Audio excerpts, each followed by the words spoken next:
Confidence is how we thank God for giving us life. And when you see yourself the way God sees you, there is no reason that your confidence will not be high. And for those of you who aren't quite there yet, we'll talk all about the curve.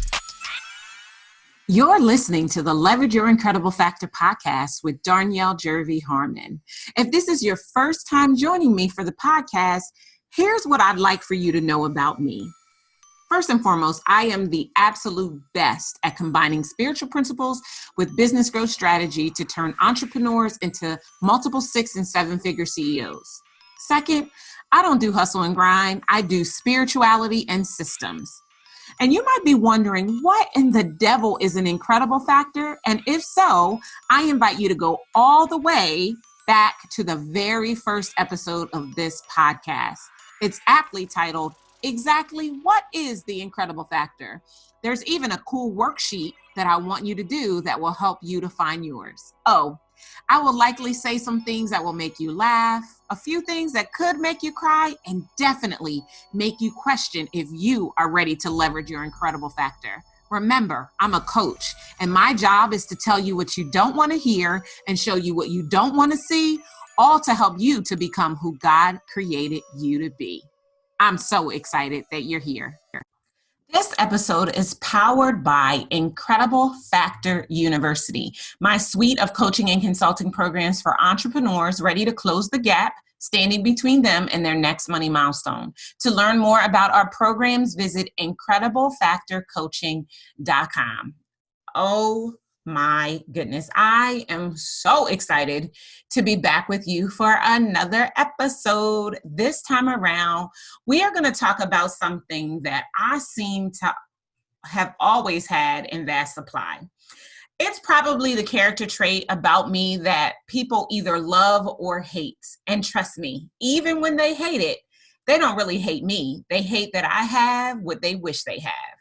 We're talking all about confidence. As you know, I'm not new to this. I'm true to this. I have been in this entrepreneurial game for going on 13 years. And a big part of my business over the last 13 years has been speaking. I've been a professional speaker, getting paid to speak, whether it's keynoting, breakout sessions on panels, literally traveling the world and slaying the stage.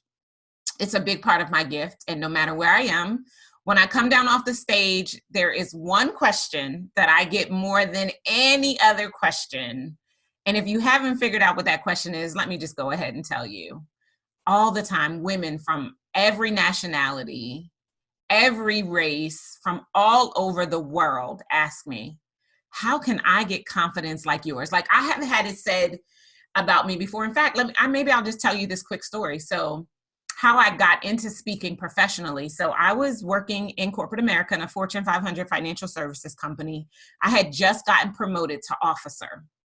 And personal banking officer as a promotion is like the big deal, right? You've hit the big time, so to speak. You're on a trajectory where you can really make a difference and make great money in your career. And so once I got promoted in my department at the time to officer, I was one of the only women of color in the department. And we would have every single month, we would have an officer meeting. So once I got promoted, I got tapped on the shoulder, and it became my responsibility as the rookie officer to represent the officers at an upcoming officer meeting. And I was to give a 20-minute talk.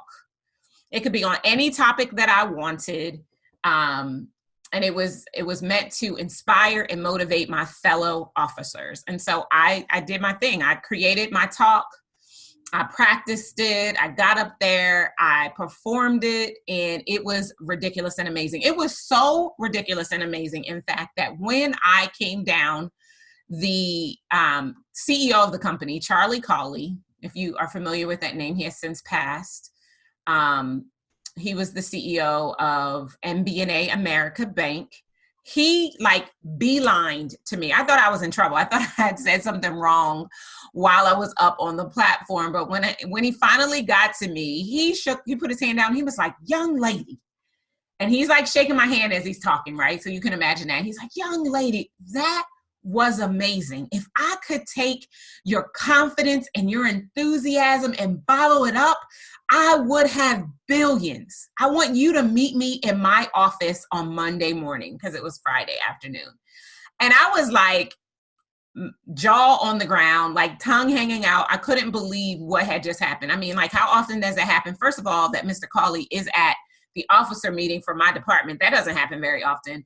But more than that, he was so impressed by my presentation that he wanted me to meet him in his office. So first thing Monday morning, I put on my best Brooks Brothers suit, walked into his office, or into his suite, because it was massive, and waited on the leather sofas for his assistant to tell me that he was ready for me.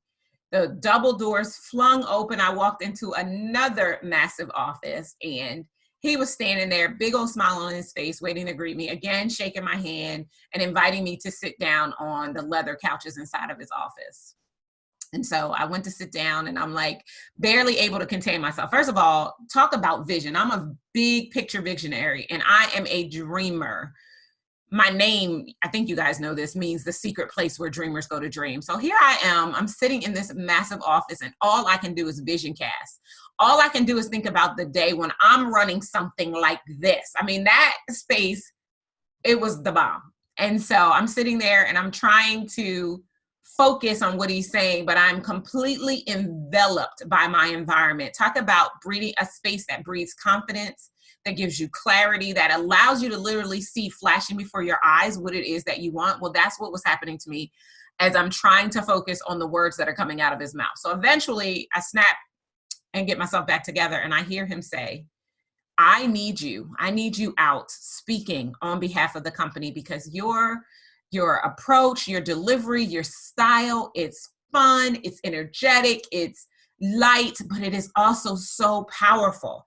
And I know that our key shareholders and our customers are going to be wowed by your presence. And so just like that, I got promoted. I became a spokesperson for the company and got to travel to speak on behalf of the company. It was pretty awesome. It was pretty surreal. It was because of my confidence, right? So I do want to also just sidebar really quickly, because I did an episode last season called The Confidence Clause, that if you've been asking yourself the same question, that I really want you to check out. And I even give you a cool confidence clause that you can start speaking over yourself every single day to help to heighten your confidence. But what we're talking about here, this episode is not just about confidence for the sake of confidence. This episode is about confidence and the period of time between where you are today, when your confidence is not on high, and when your confidence is at max, right? We're talking about the period of time in the middle. And I like to call that period the confidence curve. The confidence curve is about getting yourself to the point where you see yourself the way God sees you, quite honestly, because I think that that's the definition of confidence. If someone were to ask me, how would you define confidence? I would say it's seeing yourself the way that God sees you. So let's just keep it real. Right now, with everything that's going on globally, people are a little gun shy as showing up fully for themselves, right? I get it. I mean, everything has the potential to be in question in your life, right? And when a lot of things are questioned, the one thing that seems to dissipate often is confidence. I mean, I've got clients in 3 different programs that I serve right now, and many of them have been shaken. Their confidence has been shaken. I mean, can you imagine you have a full speaking roster, and in an instant, all of your engagements are canceled? Not postponed, canceled. Meaning all you have from a revenue perspective are the deposits that you collected. The rest of the money isn't going to come in at this particular point in time. Yo, that can jack up your confidence.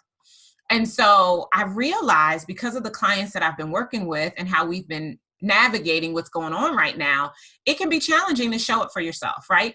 And while I really haven't struggled with my confidence as much as I know some people are, and that's because I like to think of myself the way that God created me, with the gifts and talents that he did so that I could use them to shake the planet. And there's no way I could lack confidence when I look at myself that way. But I also get that most people don't see themselves that way, right?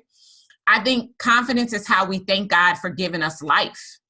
And when you see yourself the way that God does, there is no reason you will not be confident. But the question I want to answer for you, I want you to be asking yourself is, what happens when you can't see yourself the way God does because you're out of alignment? This is where the curve comes in and saves the day. This is something I do with my clients. And most often, in full transparency, it comes into play when we're talking about them raising their rates, right? Now, no matter what it is that you charge, 9 times out of 10, when you first become my client, I'm going to overhaul your business model. I'm going to look at your packaging, what you're offering, and your pricing. And a big part of that is helping you to see yourself more confidently, just like God does. Because for you to get to where you want to be, I believe that you can have a business that serves you. I believe that you can make millions and you can do it without being a super slave to your business. And most people, when they come to work with me, they've got all of these layers. They've got what I call a wide business model instead of a deep business model. And they've got all of these layers, and all of these layers are adding up to peanuts in the grand scheme of things, where they could set themselves up to start serving clients fully and start to make massive money without burning out, right? I'm all about you cashing out before you burn out. And so that's when we implement the curve, right? And so before we make the curve about pricing, let's talk about the curve for what it really is. Let's talk about it as it pertains to confidence, and then we'll circle back. So we're all born confident vessels of light. And depending upon who you interact with in your formative years, those years between birth and the age of 7, that'll determine your confidence level coming into adulthood.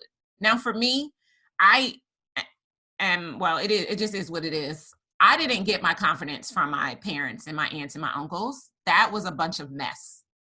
Sorry, mom and dad. I'm not faulting my parents and my aunts and uncles and those early people that I met in those formative years. I think they did the best that they could with what they had and what they were taught from their parents. Unfortunately, their best didn't give me what I needed to come out and be a positive, life-affirming, confident vessel. So I had to rely on my teachers, right? And I've told you about Miss Dixon and Mr. Cook. I've had so many teachers who held the space and closed the gap for me because they could see my potential. They could see my greatness, and they didn't hold it against me. Because see, in my house, genius wasn't welcome, and it certainly wasn't celebrated. It got you called out, right? It would create more dissipation than it would celebration. Shining and owning your incredible factor that you are the bomb.com would create negative attention. It got me ostracized. But school, it was a different story. My genius was welcome. It was celebrated. And I finally got the courage to be the confident vessel that I was. I mean, I've shared my story with you, right? From when I learned about my birth, my mom did not know she was pregnant. And so she was doing what she did back in 1975. She was getting high. And when she learned, in her full defense, when she learned that she was pregnant, she stopped immediately. But the doctors thought the damage had already been done. And when I was born, there was nothing wrong with me. Like, it was a stun type of situation. I believe that there was a lot of praying that took place between when my mom found out and stopped taking drugs and when I was born a month and a half later. I think there was a lot of praying that take place, but I also know confidently I can articulate that it was about purpose, that God had a purpose for my life, and me coming into this world not being able to function would not allow the purpose that he gave me before I was formed in my mother's womb to be personified through me. And so as a result of that, I was put in a position where, I had to draw on that confidence from somewhere else, that I couldn't accept that confidence from other people, that there was just no way that I could do that, right? And so what I realized throughout all of this is that there was an opportunity for me to leverage the tools that were in front of me, i.e. my teachers and guidance counselors, to establish a confident foundation for myself that unfortunately just wasn't available for me at home. I don't know your story. I don't know what you've been through. I don't know, whether or not your story is parallel to mine or yours is entirely different. And all along your parents were telling you could do anything. And still to this day, your confidence is waning. I don't know what your story is, but what I do know is that if you are not fully confident because you're not seeing yourself the way that God sees you, then you have an opportunity to implement what I call the confidence curve until you can get there for yourself, right? So until you can hold the space for extreme confidence, I recommend that you create an environment that reminds you of who you really are. Even just in the small glimpses of how you can see yourself, I recommend that that's what you do. And here are 3 things that I think can help you to do that. Number 1, you want to keep an accomplishments and compliments journal. So every time you accomplish something, every time someone compliments you on something, write it down. Write it down, like just keep it so that when you have moments when you're doubting yourself, you're questioning if, you can go back and look at what you've accomplished and what other people see in you. This is so powerful. To this day, I still keep an accomplishments and compliments journal. Second thing I recommend is that you keep what I call a wall of fame. You create something that reminds you of all you've done that is worthy of esteem and celebration. So in my office at my old home, I haven't put it in this office. I have other things to remind me now, and I'll tell you about them because those are additional steps. But in my old office, I used to have literally a wall where I had all of my sashes from my Mary Kay Cosmetics days when I won Queen's Quarter Recruiting and Queen's Quarter Sales and my triple star and all of those things. I had the magazine clippings from the articles I had been in the national publications. I had copies of my books, like everything that said how great I was right there in front of my face so that at any point in time when I'm sitting in my office, I could be reminded that I was thebomb.com. Because sometimes we forget, right? The third thing I recommend is that you create your vision board with a picture of you in the center of your board, and that board is somewhere where you can see it at all times when you're working. Because if you can see your vision, your confidence it'll just naturally be high. You'll vibrate at a higher level. The fourth thing I recommend that you do is you create some type of client success sizzle. So what I do is I have one of those picture frames on my desk that you put a flash drive in and it flashes JPEG images. And so we took every client success story that's on our website, we've got hundreds, and we turned them into a JPEG. And now I have a rolling mural, if you will, of all my client success that is just on play 24/7. And so I'm constantly reminded, even in those moments, because just let's be clear, even though I'm confident, I still have days and things happen where my confidence, it kind of sways a little. I easily get back on track because I'll go grab my accomplishment in my compliments journal. I'll look at my vision board. I'll look at my client success. I'll be reminded of the things that I've accomplished because my office has become a memorial to my greatness. And I highly recommend that if you are a visual person and you need visual cues and reminders that you do something similar, but I work in such an inspirational space that it is hard for me to not be confident when I'm in this space, right? I get it naturally because I know who I am, I know whose I am, but it just makes it really, really easier, much easier to do that. So doing those things, those 4 things will help you increase your confidence in the moments when it's waning. Now let's go back to, because this is business, right? So now let's talk about how the confidence curves plays into how I serve my clients and their prices. So typically when my clients come to me, they're undercharging. And even when they have raised their prices on their own, they don't raise them enough to bring all that they really crave into view. So we have to kind of start from ground zero, right? And I end up making them a deal, right? So I show them the math, the logic, and the emotion behind why they should be charging way more. And then we create milestones along their pricing journey to get to their most ideal prices so that as they close new clients, they not only increase their confidence, but they get closer to hitting that next money milestone, right? And it's designed to serve them. That's the whole reason for the confidence curve. So let's use this as an example. Let's say a client comes to me and their signature program, right now they're charging $500 a month for that signature program. And let's say it's a 12-month program just for ease of calculation. So that means it's $6,000. And the transformation that clients get in participating in this program over the course of a year is truly life-changing. And the average client, let's call them a career coach, the average client that they work with goes out and gets a new position and on average gets a $30,000 increase in their salary from working with them for a year. So they make $6,000, the client gets on average $30,000, which they'll continue to get a raise on every single year. Well, I look at that and I say, okay, this is wrong. Because see, the first thing is they're not paying you for your time, they're paying you for the result. And when you can get them the result faster and the result is transferable, meaning they can use it forever, you should charge way more. So I would look at a program like that and I would say, worst case scenario, that program should probably be $15,000. Now, my client who's probably did a lot of work to get it up to $6,000 is shaking at the knees. There's no way in the world they can see themselves charging $15K for this program. And so I say, okay, I explain to them why it needs to be $15K, how it brings reaching their goals into view, what the monthly payment becomes when it's $15K. I break all of that down for them. And and part of the fear is because they realize they're going to have to up-level their client. They're likely not going to be able to continue serving the person that paid $500 a month. They're going to have to go out and get somebody who can pay $1,250 a month, right? Because that's the new payment. And so we end up creating a curve. So if we know it should be 15 and right now it's at 6, then we immediately raise it to 7,500. Then they can close 3 clients at 7,500 and then we raise it again to 10,000. They can close 3 clients at 10,000. Then we raise it again to 12,500. And then they can close 3 clients at 12,500. And then we raise it again at 15.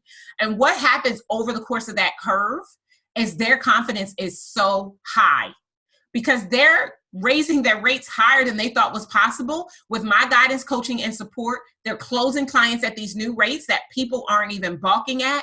And before you know it, they've put getting their business over the multiple 6-figure mark completely into view, and they've done it in a shorter period of time. So that's what the confidence curve can look like in your business, right? And so what I've come to realize is that if we can help people confidently see themselves the way that God sees them, then they'll be running businesses that serve them financially and spiritually, and they will really, truly be shaking the planet. So now my assignment for you is to create those 4 things that we talked about. Get your accomplishment and compliments journal, create your wall of fame or something that visually reminds you that is worthy of everything that you've done that is worthy of esteem and celebration. Create or update your vision board for the next year with the things that you want to accomplish in the next year and pictures that represent it with you in the center, and to create a client success sizzle or some kind of visual representation of what you've done for the clients that you've served. I know that when you do these things and you slowly but surely increase your confidence as you view those things, you will shorten your curve and you'll find yourself completely confident at your next level faster than you ever thought you possibly could. And if there's a role that we can play in helping you to shorten that curve, we welcome it. So again, I invite you to go to incrediblefactorcoaching.com. There you can see all of the programs that we offer. We're going to be coming into our open enrollment period shortly. And there's nothing that would bring me more joy than to be able to have a conversation with you about helping you to hit your next money milestone and bring your next level everything into view. All right, guys, it's been my joy to share the confidence curve with you. Tell me how you like it by leaving a comment, and I'll see you next time. Take care. Thank you for joining me for the Leverage Your Incredible Factor Business podcast.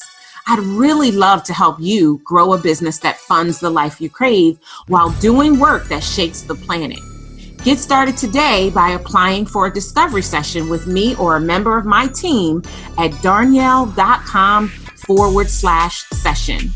And if you enjoyed our time together, do yourself a favor. Head on over to iTunes, subscribe, rate, and leave us a review. Until next time, remember, you do deserve a business that funds the life you crave. Take care.